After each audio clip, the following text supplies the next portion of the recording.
जय श्री कृष्ण भक्तों, श्रीमद् भगवद गीता अध्याय 4 श्लोक 27। सर्वाणि इंद्रिय कर्माणि प्राण कर्माणि चापरे आत्मसंयम योगाग्नौ जुह्वति ज्ञान दीप्ते। भगवान कृष्ण अर्जुन को समाधिस्थ कर्मयोगी के विषय में बताते हुए कहते हैं कि दूसरे कर्मयोगी सभी इंद्रियों की क्रियाओं को, पांचों कर्मेंद्रियों, पांचों ज्ञानेंद्रियों, मन, बुद्धि और अहंकार की क्रियाओं को तथा शरीर के अंदर की वायु जिसे प्राण कहते हैं उसकी समस्त क्रियाओं को अपने ज्ञान से प्रकाशित आत्मसंयम रूपी योगाग्नि में हवन करते हैं, उनकी आहुति देते हैं। भगवान कृष्ण अर्जुन को बता रहे हैं कि किस प्रकार कर्म का तत्व जानने वाले कर्मयोगी अपने सभी कर्तव्यों का पालन यज्ञ की भांति निष्काम भाव से करते हैं।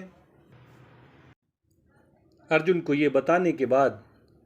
कि कुछ कर्मयोगी सर्वत्र भगवान का ही दर्शन करते हैं, कुछ कर्मयोगी भगवान की प्रसन्नता के लिए यज्ञों का अनुष्ठान करते हैं, कुछ कर्मयोगी आत्मा और परमात्मा के एक ही भाव में शरीर, इंद्रियों, क्रियाओं और पदार्थों का हवन कर देते हैं, कुछ कर्मयोगी अपनी ज्ञानेंद्रियों को आत्मसंयम की अग्नि में हवन करते हैं और कुछ कर्मयोगी शब्द आदि विषयों की आहुति इंद्रिय रूपी अग्नि में करते हैं। अब भगवान अर्जुन को ये बता रहे हैं कि कुछ कर्मयोगी समाधि में स्थित रहते हैं, वे अपनी सभी इंद्रियों की क्रियाओं को सर्वथा त्याग देते हैं। जो 5 ज्ञानेंद्रियां हैं, आँख, नाक, कान, जीवा और त्वचा, तथा जो 5 कर्म इंद्रियां हैं, मुख, हाथ, पैर, लिंग और गुदा, इनके साथ साथ मन, बुद्धि और अहंकार की क्रियाओं को भी ऐसे समाधिस्थ कर्मयोगी बंद कर देते हैं, इनकी क्रियाओं का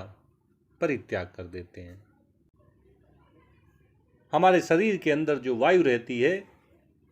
जिसे प्राणवायु कहते हैं, प्राण कहते हैं, समाधिस्थ कर्मयोगी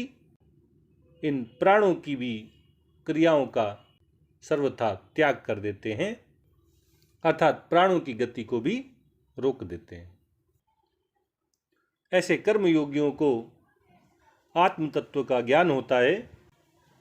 उन्हें आत्मा का भली भांति बोध होता है। वे जानते हैं कि वे शरीर नहीं हैं, वे इंद्रियां नहीं हैं, वे मन भी नहीं है, वे बुद्धि भी नहीं है, वे अहंकार भी नहीं है और वे प्राण भी नहीं है। इसलिए वे इन सब की क्रियाओं से अपने आप को अलग कर लेते हैं,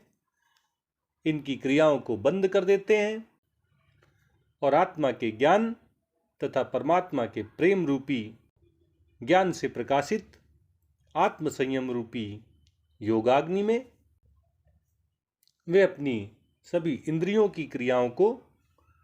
तथा प्राणों की क्रियाओं को हवन कर देते हैं, उनकी आहुति दे देते हैं।